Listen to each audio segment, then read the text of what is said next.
Dünya üzerindeki coğrafi yapılar, insanlığın tarih boyunca yolculuklarını, ticaretini ve kültürel etkileşimlerini şekillendiren önemli unsurlardan biridir. Özellikle denizlerin ve okyanusların stratejik noktalarında yer alan boğazlar, bu coğrafi yapıların en dikkat çekici örneklerindendir. Coğrafyanın kesişim noktalarında bulunan ve genellikle iki büyük su kütlesini birbirine bağlayan bu dar geçitler, yalnızca doğal güzellikleriyle değil, aynı zamanda jeopolitik ve ekonomik önemleriyle de dünya sahnesinde ön plana çıkmaktadır. Dünyanın farklı bölgelerinde bulunan boğazlar, sadece coğrafi sınırları değil, aynı zamanda kültürel ve tarihi etkileşimleri de bir araya getirir. Örneğin, İstanbul Boğazı, Asya ve Avrupa kıtalarını birbirine bağlayan eşsiz bir noktada yer alırken, Panama Kanalı, Orta ve Güney Amerika'yı birbirine bağlayarak deniz ticaretini devrimleştirmiştir. Ancak boğazların önemi sadece coğrafi konumlarıyla sınırlı değildir. Bu stratejik geçitler, uluslararası ticaretin ana arterlerinden birini oluşturmakta ve enerji kaynaklarının taşınmasında kritik bir rol oynamaktadır. Bunun yanı sıra, bu bölgelerdeki jeopolitik gerilimler ve uluslararası anlaşmazlıklar, dünya siyasetinin seyrini değiştirebilecek niteliktedir. Cebeli Tarık Boğazı, İspanya'nın güneyindeki Cebeli Tarık Burnu ile Kuzey Afrika'daki Fas'ın Ceuta şehri arasında yer alan bir boğazdır. Bu boğaz, Akdeniz'i Atlantik Okyanusu'na bağlar. Yaklaşık olarak 14 kilometre uzunluğunda olan bu boğaz, stratejik bir konuma sahiptir ve tarih boyunca birçok medeniyetin ilgisini çekmiştir. Bu mesafe, İspanya'nın güneyindeki Cebeli Tarık Burnu ile Fas'ın Ceuta şehri arasında ölçülür. En dar noktasında, boğazın genişliği sadece 12,4 kilometre kadardır. Bu darlık, boğazın stratejik önemini arttırır ve deniz trafiği için kritik bir geçiş noktası olmasını sağlar. Ortalama derinlik, Cebeli Tarık Boğazı boyunca değişkenlik gösterir, ancak genellikle 300 ila 900 metre arasında değişir. Bu derinlik, boğaz boyunca farklı noktalarda değişiklik gösterebilir. Cebeli Tarık Boğazı, Akdeniz ve Atlantik arasında geçiş yapmak isteyen gemiler için kritik bir rota olmuştur. Ayrıca, bu boğazın yakınında bulunan Cebeli Tarık Adası, stratejik bir askeri üs konumundadır ve tarih boyunca birçok ulusun egemenliği altına girmiştir. Adanın stratejik önemi, boğazın kontrolünü ele geçirme arzusuyla ilişkilidir. Bu nedenle, Cebeli Tarık Boğazı ve çevresi, tarih boyunca birçok savaşın ve mücadelenin merkezinde yer almıştır. Antik çağlardan itibaren, Cebeli Tarık Boğazı'nın stratejik önemi fark edilmiştir. Farklı deniz güçleri, bu boğazı kontrol etmek için çaba harcamış ve burada üsler kurmuştur. Özellikle Fenikeliler, Kartacalılar ve Roma İmparatorluğu gibi antik medeniyetler, bu bölgenin kontrolü için mücadele etmişlerdir. Orta Çağ boyunca, Cebeli Tarık Boğazı, Hristiyanlar ve Müslümanlar arasındaki çekişmelerin bir bölgesi olmuştur.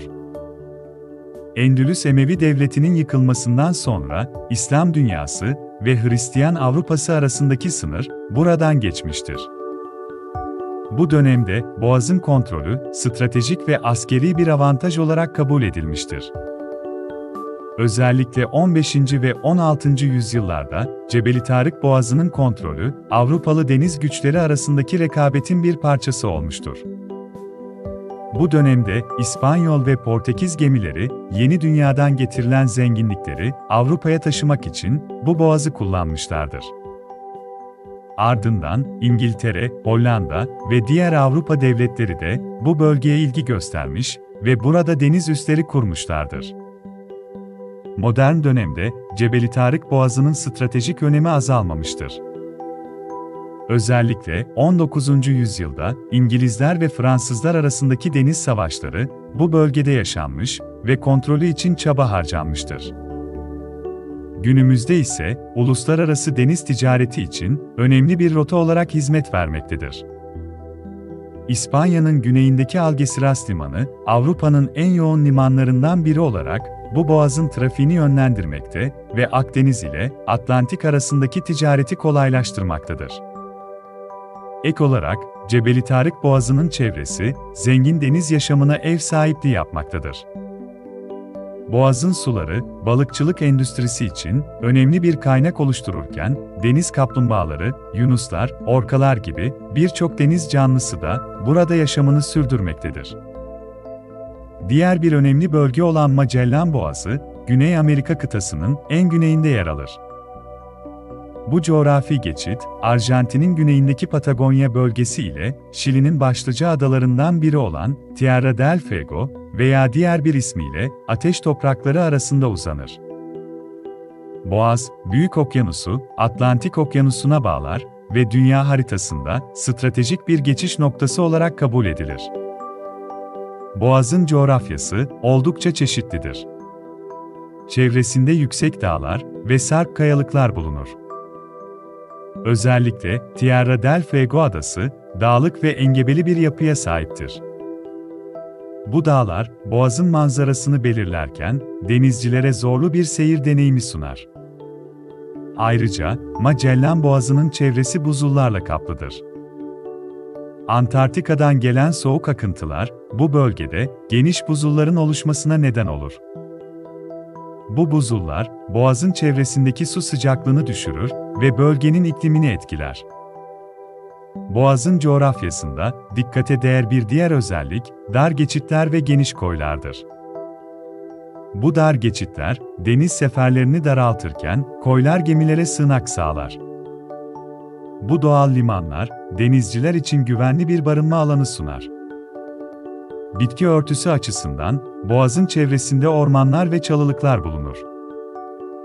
Bu bitki örtüsü, bölgenin vahşi yaşamı için önemli bir habitat sağlar ve bölgenin doğal güzelliklerini zenginleştirir.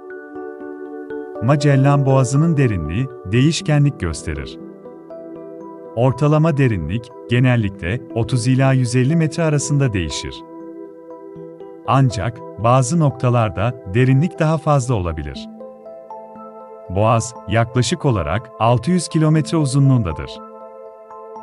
Bu uzunluk, Arjantin'in güneyindeki Patagonya bölgesinden başlayarak, Tierra del Fuego'nun güney ucunda bulunan Cabo de Hornos'a kadar uzanır. En dar noktasında, boğazın genişliği yaklaşık olarak 2 kilometre kadardır. Ancak, bazı bölgelerde genişlik 32 kilometreye kadar çıkabilir. Bu değişkenlik, boğazın coğrafi yapısından kaynaklanır ve denizcilik faaliyetlerini etkiler. Magellan Boğazı'nın keşfi, denizcilik tarihinde dönüm noktalarından biridir ve dünya haritasının şekillenmesinde büyük bir rol oynamıştır. Bu boğaz, ismini Portekizli denizci ve kaşif Ferdinand Magellan'dan alır. Magellan, 1519 ile 1522 yılları arasında gerçekleştirdiği ünlü dünya seferi sırasında bu boğazı keşfetti. İspanyol hükümdarı 2. Carlos'un emriyle yola çıkan Magellan, batıya doğru yeni bir deniz yolunu arıyordu ve bu arayışı sırasında Güney Amerika'nın güneyindeki boğazı keşfetti. Magellan'ın dünya seferi, dünya çapında denizcilik tarihinde bir dönüm noktasıdır. 5 gemi ve 270 mürettebatla yola çıkan Magellan, Atlas Okyanusu'nu geçerek Güney Amerika'ya ulaştı. Burada dar bir geçitten geçerek Büyük Okyanus'a ulaşmayı başardı. Ancak sefer sırasında Magellan öldü ve geriye sadece bir gemi, Victoria kaldı. Ancak bu gemi 1522 yılında yola çıktığı noktaya geri dönerek dünya seferini tamamladı. Magellan Boğazı'nın keşfi, dünya haritasının değişmesine ve deniz ticaret rotalarının gelişmesine katkıda bulundu. Bu boğaz, Atlantik Okyanusu'nu Pasifik Okyanusu'na bağlayarak doğu ve batı arasında daha kısa bir deniz yolunun varlığını kanıtladı. Bu durum, Asya'dan Avrupa'ya olan deniz ticaretini hızlandırdı ve dünya ekonomisi üzerinde büyük etkiler yarattı. Çanakkale Boğazı ise, Türkiye'nin kuzeybatısında yer alan ve Marmara Denizi ile Ege Denizi'ni birbirine bağlayan stratejik bir su geçidi ve doğal bir kanaldır. Boğazın coğrafi özellikleri, bölgenin jeolojik yapısı ve konumuyla birlikte tarih boyunca önemli bir rol oynamıştır. Coğrafi olarak Çanakkale Boğazı yaklaşık olarak 61 kilometre uzunluğundadır ve en dar noktasında sadece 1,2 kilometre genişliğe sahiptir. Bu darlık, Boğaz'ın stratejik önemini arttırır ve deniz trafiği için kritik bir geçiş noktası olmasını sağlar. Ayrıca, Boğaz'ın derinliği değişkenlik gösterir ve genellikle 50 ila 120 metre arasında değişir. Coğrafi konumu açısından Çanakkale Boğazı, Türkiye'nin Avrupa ve Asya kıtalarını birbirinden ayıran en dar noktada yer alır. Boğazın kuzeybatısında Çanakkale ili ve güneydoğusunda Çanakkale iline bağlı Gelibolu Yarımadası bulunur. Ayrıca, Boğaz'ın kuzeyi Avrupa kıtasını temsil ederken, güneyi Asya kıtasını temsil eder. Bu nedenle Çanakkale Boğazı hem coğrafi hem de jeopolitik açıdan önemli bir konuma sahiptir. Çanakkale Boğazı, tarih boyunca stratejik önemi nedeniyle birçok medeniyetin ilgisini çekmiş ve önemli olaylara sahne olmuştur. Antik çağlardan beri önemli bir su yoludur. Antik Yunan ve Roma dönemlerinde Boğaz'ı kontrol etmek, deniz ticareti ve askeri hareketlilik açısından büyük önem taşımıştır. Dardanelles, antik çağlardan beri önemli bir su yoludur ve Çanakkale Boğazı'nın antik çağlardaki adıdır. Dardanelles adı, eski Yunanca'dan Hellespontos kelimesinden gelir ve Helen Boğazı anlamına gelir. Antik çağlarda Asya ile Avrupa arasındaki ana su yolunu oluşturuyordu ve Doğu ve Batı arasında bir bağlantı sağlıyordu. Dardanelles, tarih boyunca ticaret ve askeri hareketlilik için büyük bir öneme sahipti. Antik Yunan ve Roma dönemlerinde bu su yolunu kontrol etmek, deniz ticaretini ve askeri gücü güçlendirmek için çeşitli kaleler inşa edilmiştir. Bu dönemde Dardanelles üzerinden yapılan ticaret, antik dünyanın en önemli ticaret rotalarından biri durumuna gelmiştir. Dardanelles aynı zamanda Homeros'un İlyada destanında da önemli bir rol oynamıştır. Destana göre Truva Savaşı'nın gerçekleştiği Troya kenti Dardanelles'in yakınlarında bulunmaktaydı. Truva Savaşı, Antik Yunan döneminin en ünlü ve etkileyici savaşlarından biri olarak kabul edilir. Bizans İmparatorluğu döneminde Çanakkale Boğazı, İstanbul'un savunması için stratejik bir öneme sahipti. Boğaz, imparatorluğun ana savunma hattının bir parçasıydı ve çeşitli kaleler ve savunma yapılarıyla güçlendirilmiştir. Osmanlı İmparatorluğu döneminde Çanakkale Boğazı'nın stratejik önemi artmıştır.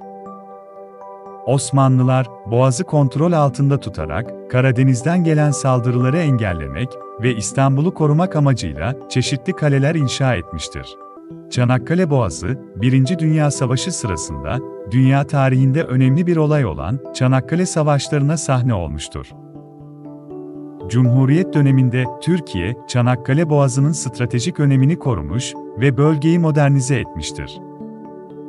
Günümüzde Çanakkale Boğazı, uluslararası deniz ticareti için önemli bir rota olarak hizmet vermektedir ve Türkiye'nin savunma stratejilerinde hayati bir rol oynamaktadır.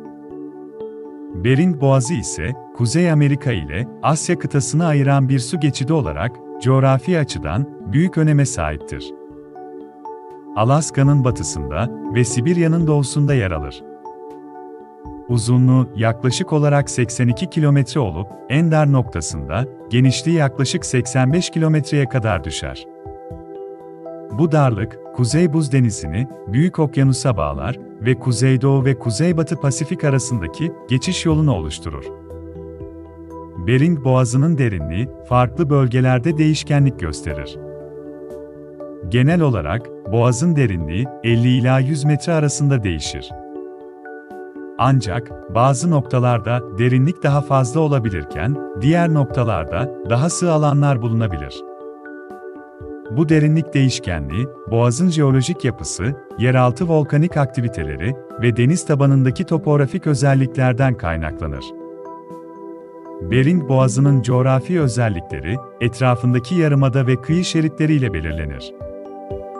batıda Alaska'nın Seward Yarımadası ve doğuda Rusya'nın Çukotski Yarımadası bulunur. Bu bölgeler, Boğaz'ın karasal sınırlarını oluşturur ve jeopolitik önemini belirler. Boğaz'ın coğrafi yapısı, bölgedeki tektonik ve volkanik aktivitelerin bir sonucudur. Birçok aktif volkanın bulunduğu bölgede sık sık depremler ve volkanik patlamalar meydana gelir. Bering Boğazı'nın jeolojisi, Pleistosen döneminin son buzul çağından kalmadır. Pleistosen döneminde yaklaşık 2,6 milyon yıl önce başlayan ve yaklaşık 11.700 yıl önce sona eren bir dizi buzul çağı yaşandı. Bu dönemde dünya genelinde deniz seviyeleri düştü ve büyük kara köprüleri ortaya çıktı. Bering Boğazı'nın alanı da bu dönemde karaya dönüşmüş ve Asya ile Kuzey Amerika arasında bir kara köprüsü, Bering Yayı oluşturmuştur. Bölgenin iklimi oldukça soğuktur ve özellikle kış aylarında genellikle buzla kaplıdır. Boğaz, önemli bir balıkçılık alanıdır ve birçok deniz hayvanına ev sahipliği yapar. Özellikle somon balıkları burada göç eder. Bering Boğazı'nın ekolojik özellikleri de dikkate değerdir. Deniz yaşamı oldukça zengin olan bu bölge, orkalar, foklar, deniz aslanı gibi birçok deniz memelisi türüne ev sahipliği yapar. Ayrıca, bu bölge, balıkçılık endüstrisi için önemli bir kaynaktır ve birçok ticari balık türü bu sularda bulunur. Hürmüz Boğazı ise, Orta Doğu'nun stratejik bir su yoludur ve İran ile Umman arasında yer alır. Bu coğrafi konumuyla, Orta Doğu'nun en önemli deniz geçiş noktalarından birini oluşturur. Boğazın uzunluğu yaklaşık olarak 55 kilometre kadardır ve İran'ın güneydoğusundaki Hürmüzgan eyaleti ile Umman'ın kuzeydoğusundaki Musandam Yarımadası arasında uzanır. Bu nedenle Hürmüz Boğazı aynı zamanda İran ve Umman arasındaki sınırı oluşturur. Hürmüz Boğazı'nın kıyı hatları oldukça dağlık ve kıvrımlıdır. Özellikle Musandam Yarımadası, sarp kayalıkları ve dik tepeleriyle dikkat çeker. Bu dağlık arazinin etkisiyle, Boğaz boyunca seyreden gemiler, etrafı yüksek dağlarla çevrili, dar bir su yoluyla ilerlemek zorundadır. Umman Körfezi'nin doğusunda ve Pers Körfezi'nin kuzeydoğusunda yer alır. Boğazın derinliği farklı noktalarda değişmekle birlikte, genellikle 50 metreyi aşar. Ancak, bu derinlik, zaman zaman yerel topografyanın etkisiyle değişebilir ve bazı alanlarda daha sığ bölgeler olabilir. Hürmüz Boğazı, antik çağlardan beri önemli bir deniz yoluydu. Pers İmparatorluğu döneminde Pers Körfezi'ni Umman Denizi'ne bağlayan bu boğaz, Pers İmparatorluğu'nun ticaret ve deniz gücü için stratejik bir konuma sahipti. Antik çağlarda bu bölgede önemli liman şehirleri bulunmaktaydı. İslam'ın yayılmasıyla birlikte Hürmüz Boğazı, İslam dünyası için önemli bir deniz rotası durumuna geldi. Müslümanlar, deniz ticareti ve deniz gücü yoluyla bölgedeki hakimiyetlerini genişlettiler.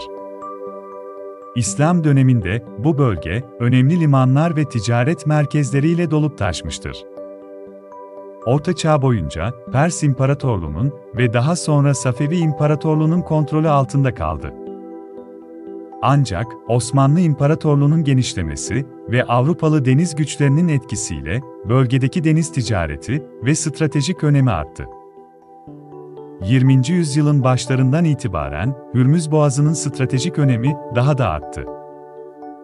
Özellikle petrolün keşfi ve petrol ticaretinin gelişimi, bu boğazı, dünya ticareti ve enerji güvenliği açısından kritik bir rotaya dönüştürdü.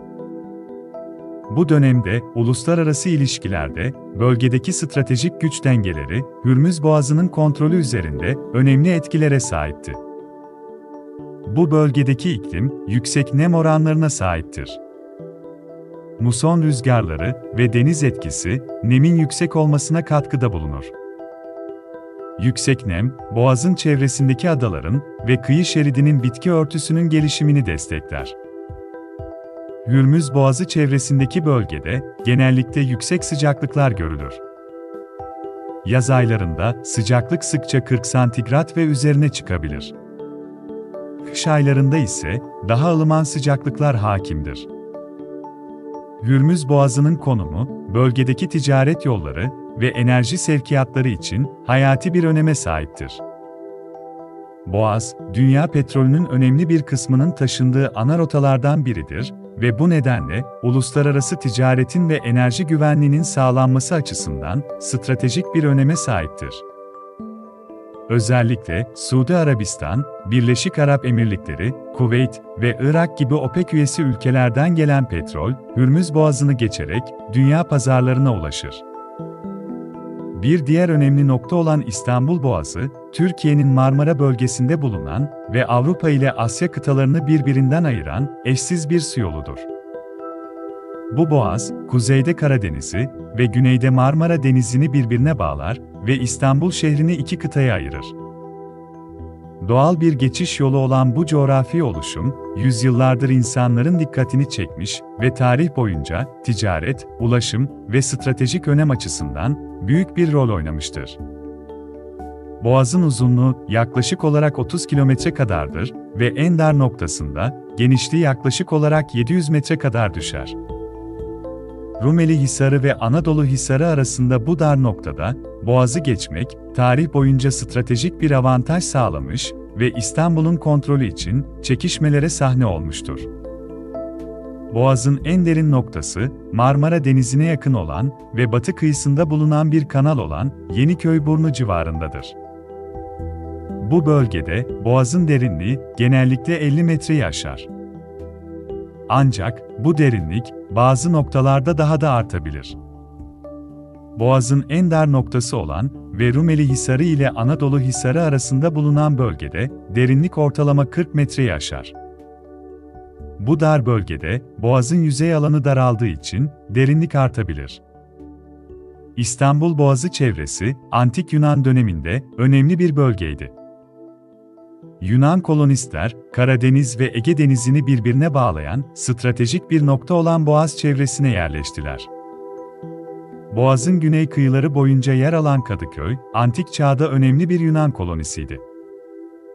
Roma İmparatorluğu'nun kontrolü altında İstanbul Boğazı çevresi önemli bir ticaret yolu durumuna geldi. Boğaz boyunca birçok Roma kalesi ve savunma mekanizması inşa edildi. Ayrıca, Roma İmparatorluğu'nun doğu ve batı arasındaki ana başkenti olan Konstantinopolis, Boğaz'ın güvenliğini sağlamak için stratejik olarak konumlandırılmıştır.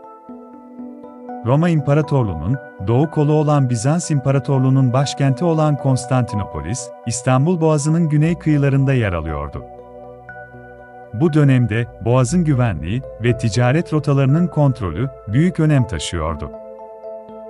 Bizans döneminde Boğaz boyunca savunma amaçlı birçok kale, surlar ve deniz fenerleri inşa edildi. 1453 yılında Osmanlı İmparatorluğu'nun İstanbul'u fethetmesiyle Boğaz bir kez daha stratejik bir önem kazandı. Boğaz çevresinde birçok kale ve savunma mekanizması inşa ettiler. İstanbul, bölgenin başkenti olarak uzun süre hizmet verdi ve ticaret yollarının ana rotası durumuna geldi. Osmanlı İmparatorluğu'nun sona ermesiyle İstanbul Boğazı'nın tarihi, modern Türkiye'nin kuruluşu ve Cumhuriyet dönemi ile devam etti. İstanbul Boğazı'nın oluşumunda en temel etkenlerden biri, Avrasya ve Anadolu levhalarının kıtaların çarpışması sonucu ortaya çıkan tektonik hareketleridir. Bu hareketler, zamanla bir kısmının yükselmesi ve bir kısmının alçalmasıyla sonuçlanmıştır. Jeolojik süreçler boyunca deniz seviyesindeki değişimler İstanbul Boğazı'nın oluşumunda önemli bir rol oynamıştır. Geçmişte deniz seviyesi daha yüksekken Marmara Denizi ve Karadeniz arasında daha geniş bir su kütlesi mevcuttu. Ancak buzulların erimesi ve deniz seviyesinin düşmesiyle birlikte bu alan kara ile doldu ve boğaz oluştu. Boğazın oluşumunda akarsuların etkisi de önemlidir. Boğazın bugünkü yerinde, geçmişte bir dere veya nehir akıyordu ve bu akarsu, zamanla oluşan vadileri ve çukurları derinleştirerek, boğazın oluşumuna katkı sağladı. Tektonik hareketlerin etkisiyle, Karadeniz'in kuzey kıyıları yükselirken, Marmara Denizi'nin güney kıyıları alçaldı. Bu süreçte, bugünkü İstanbul Boğazı'nın oluşumunda kritik bir rol oynayan kara kütlesi yükseldi ve suyun deniz seviyesine doğru akmasıyla bir boğaz meydana geldi. İstanbul Boğazı'nda genellikle yüzeyde hareket eden akıntılar mevcuttur. Bu akıntılar, genellikle Karadeniz'den Marmara Denizi'ne doğru sarkan, güneye doğru akış gösterir. Bu akıntı, Karadeniz'in tuzlu ve soğuk sularının, Marmara Denizi'nin daha sıcak ve tuzlu sularıyla karışmasını sağlar. Boğazın derinliklerinde, yüzey akıntılarına zıt yönde hareket eden, daha derin ve yoğun akıntılar bulunabilir. İstanbul Boğazı'ndaki akıntı hızı, çeşitli faktörlere bağlı olarak değişebilir ve farklı bölgelerde farklılık gösterebilir. Ancak genel olarak, İstanbul Boğazı'nda akıntı hızı, ortalama olarak, yaklaşık 1,8 ila 3,7 km/saat arasında değişir. Rüzgar ve hava basıncı gibi hava koşulları, İstanbul Boğazı'ndaki akıntı hızını etkileyebilir. Özellikle gelgitler ve deniz seviyesindeki yükselme veya alçalmalar, akıntı hızını değiştirebilir. Dar bölgelerde akıntı daha hızlı olabilirken, daha geniş bölgelerde daha yavaştır. Karadeniz'den gelen sular, genellikle tuzluluk oranı daha yüksek olan sulardır. Ancak, bu tuzluluk oranı, Marmara Denizi'nin sularıyla karıştığında ve boğaz boyunca akarken seyreltilir. Marmara Denizi'nin suları, genellikle daha az tuz içerir ve bu nedenle, Karadeniz'den gelen tuzlu su ile karıştığında, boğazda daha düşük bir tuzluluk seviyesi oluşur. İstanbul Boğazı çevresindeki iklim, genel olarak Akdeniz iklimi ile Karadeniz ikliminin etkileşimiyle şekillenir. Yaz ayları, genellikle sıcak ve nemli geçer. Temmuz ve Ağustos aylarında, sıcaklık sık sık 30 santigratın üzerine çıkar. Bu dönemde, nem oranı da yüksektir ve zaman zaman, boğucu sıcaklar yaşanabilir. Kış ayları, ılıman ve yağışlı geçer. Aralık, Ocak ve Şubat aylarında, ortalama sıcaklık, genellikle 5 ila 10 santigrat arasındadır. Kar yağışı nadirdir, ancak zaman zaman kar yağabilir ve kısa süreliğine, kent beyaz bir örtüyle kaplanabilir. İstanbul Boğazı çevresinde, rüzgarlar sık sık etkilidir. Özellikle kuzeyden esen Poyraz ve güneyden esen Lodos rüzgarları önemlidir. Kuzeyden gelen Poyraz rüzgarları, genellikle serin ve kuru hava getirirken, güneyden gelen Lodos rüzgarları, sıcak ve nemli havayı beraberinde getirir. İstanbul Boğazı üzerindeki köprüler, şehrin Avrupa ve Asya kıtalarını birbirine bağlayan önemli ulaşım hatlarıdır. Boğaziçi Köprüsü, İstanbul Boğazı'nın ilk köprüsüdür. Yapımına 1970 yılında başlanmış olup, 1973 yılında hizmete açılmıştır. Toplam uzunluğu 1560 metredir ve asma köprü tarzında inşa edilmiştir. Avrupa yakasındaki Ortaköy ile Asya yakasındaki Beylerbeyi arasında yer alır. Fatih Sultan Mehmet Köprüsü İstanbul Boğazı'ndaki ikinci köprüdür. Yapımına 1985 yılında başlanmış ve 1988 yılında hizmete açılmıştır. Toplam uzunluğu 1510 metredir ve asma köprü tarzında inşa edilmiştir. İstanbul Boğazı'nda üçüncü bir köprü olan Yavuz Sultan Selim Köprüsü, 1408 metre uzunluğundadır ve toplamda 59 metre genişliğindedir. 322 metre yüksekliğiyle Türkiye'nin ve Avrupa'nın en yüksek köprüsü unvanına sahiptir. İstanbul Boğazı, tarihin derin izlerini taşıyan birçok önemli tarihi yapıya ev sahipliği yapar. Bu yapılar, binlerce yıl boyunca çeşitli medeniyetlerin izlerini taşır ve İstanbul'un zengin kültürel mirasının önemli bir parçasıdır. Boğaz boyunca yer alan ilk tarihi yapılar arasında kaleler ve hisarlar gelir. Bu kalelerden biri Anadolu Hisarı'dır. İstanbul'un fethi öncesinde inşa edilen Anadolu Hisarı, Rumeli Hisarı ile birlikte İstanbul'u korumak amacıyla yapılmıştır. Hisar, göz alıcı bir manzaraya sahip olmasıyla ve tarihi dokusunu korumasıyla dikkat çeker. Diğer bir önemli yapı Rumeli Hisarı'dır. Rumeli Hisarı, İstanbul'un fethi sırasında Fatih Sultan Mehmet tarafından inşa edilmiştir. Boğaz'ın Avrupa yakasında bulunan Hisar, o dönemde şehri savunmak için stratejik bir konuma sahipti. Günümüzde ise tarihi atmosferi ve Boğaz'a hakim konumuyla ziyaretçilerin ilgisini çeker. İstanbul Boğazı boyunca yer alan önemli saraylar da bulunmaktadır. İstanbul Boğazı, zengin deniz canlılığına ev sahipliği yapar. Bu deniz canlıları, Boğaz'ın tuzluluk seviyesi, akıntıları ve besin kaynakları gibi faktörlere bağlı olarak çeşitlenir. Boğaz'da birçok farklı balık türü bulunur. Hamsi, çinekop, levrek, kefal ve lüfer gibi ticari olarak da önemli olan balıklar, Boğaz'ın sularında bol miktarda bulunur. Yengeç ve ıstakoz gibi kabuklu deniz canlıları da bu bölgede yaygındır. Babülmendeb Boğazı, Afrika'nın doğu kıyısında ve Arap Yarımadası'nın güneybatı kıyısında bulunur. Boğaz, Yemen'in batısındaki Dişibuti ve Eritre'nin kıyıları arasında yer alır. Afrika'nın kuzeydoğusundaki Habeşistan platosu ile Arap Yarımadası'nın güneybatısındaki Tihame platosu arasında geçiş yapar. Yaklaşık 32 kilometre uzunluğundadır ve genişliği 29 kilometreye kadar çıkar.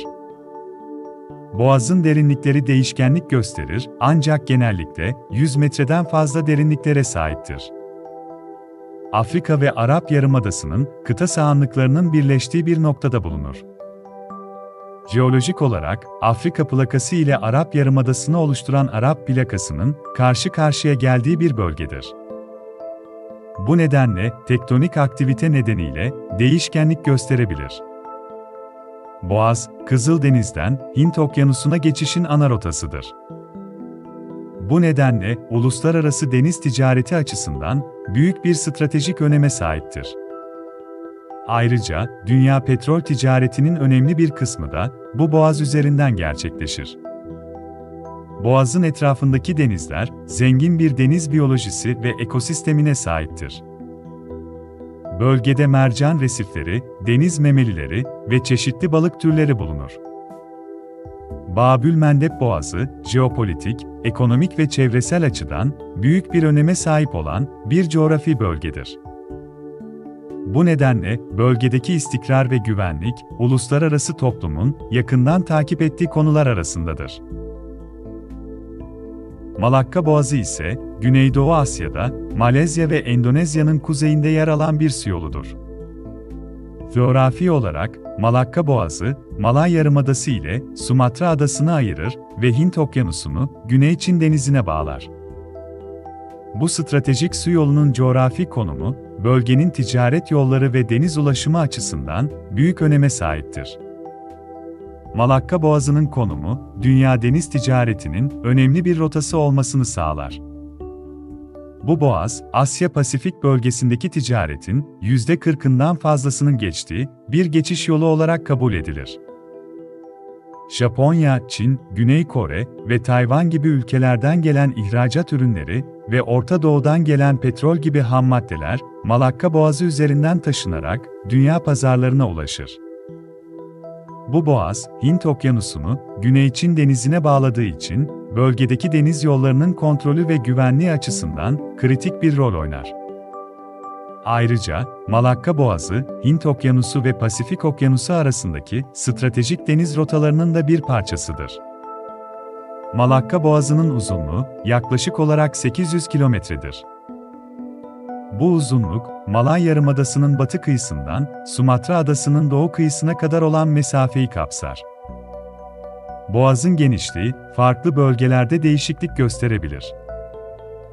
Bazı noktalarda yaklaşık olarak 2,8 kilometreye kadar ulaşabilirken, diğer bölgelerde genişlik daha fazla olabilir. Boğazın derinliği, değişkenlik gösterebilir. Bazı bölgelerde derinlik 25 metreye kadar ulaşabilirken, diğer noktalarda daha sığ alanlar bulunabilir. Bu bölge, antik çağlardan beri önemli bir ticaret rotası olarak kullanılmıştır. Hint Okyanusu'ndan Çin'e kadar uzanan ticaret yollarının bir parçasıydı. Antik çağlarda, Malay ve Sumatra adalarında çeşitli krallıklar ve ticaret merkezleri bulunuyordu. Orta Çağ boyunca Hint Okyanusu'ndan Çin'e uzanan önemli bir ticaret rotasıydı. Boğaz boyunca geçen gemiler, baharat, ipek, porselen ve diğer değerli malları taşıyarak Asya'nın farklı bölgeleri arasında ticareti kolaylaştırdı.